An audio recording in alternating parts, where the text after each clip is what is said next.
Another candidate. I want to remind you, I just said it. Literally, he said, who's running? Who's running?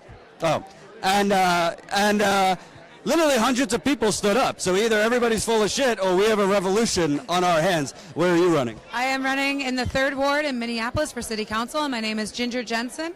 I'm running under the banner of Socialist Alternative, independent of the Democratic Party.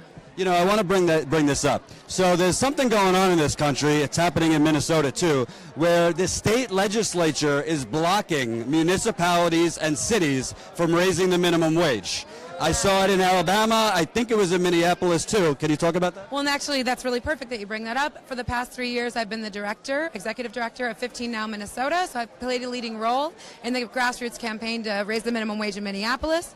It was because of the pressure of the grassroots movement that we actually are talking about Minneapolis being the first $15 minimum wage in the Midwest, a very strong proposal, and it was very much the momentum of the movement that we built, engaging over 20,000 people with signatures, 68% support in the city. All of that we pushed toward the state legislature to block preemption from happening, even though the Republican-controlled legislature passed it, and we put tons of pressure on Governor Dayton to make sure it was vetoed because, you know, we can't be standing in the way of not just democratic rights, but really working people asserting themselves where and when we can in our local communities. And I want to ask you, I don't want to put you on the spot, you don't have to answer if you don't want, but like, what the hell happened to Al Franken? Seriously. Al Franken used to be pretty damn progressive, and now he's having fundraisers with certain people. Yeah. I know.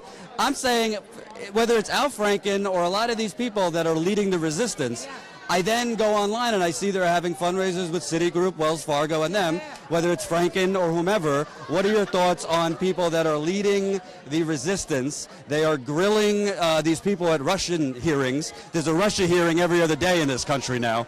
But they're kind of taking money from the people that are kind of squashing the middle class. Well, what I can say is we cannot possibly serve two bosses as elected representatives. You cannot serve the interests of big business at the same time as fully representing the needs of working people. And to that end, in running for city council, even though city council members pay themselves $80,000, I've pledged to accept only the average wage of a worker in my ward and donating the rest of it, $40,000, to building up the social movements that have actually been the key to change throughout history and that we've seen most potently in Minneapolis for the $15 minimum wage. To that end, too, I would say I have not going to accept any donations from corporate developers. Development is a big issue in our ward, and we need to be talking about bold and audacious proposals to tax the big developers that want to come into our city to build more housing. Even though we have a housing shortage, we can't just leave it up to big developers. We can't have the Viking Stadium in one part of our ward and not talk about actually building the housing that working people need. And so I won't accept any corporate money from big developers or from the anti-15 interests that have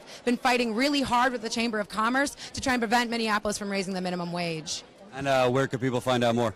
VoteGingerJentzen.org or look for me on Facebook or Twitter at Ginger Jentzen. Thanks so much. Thank you very much.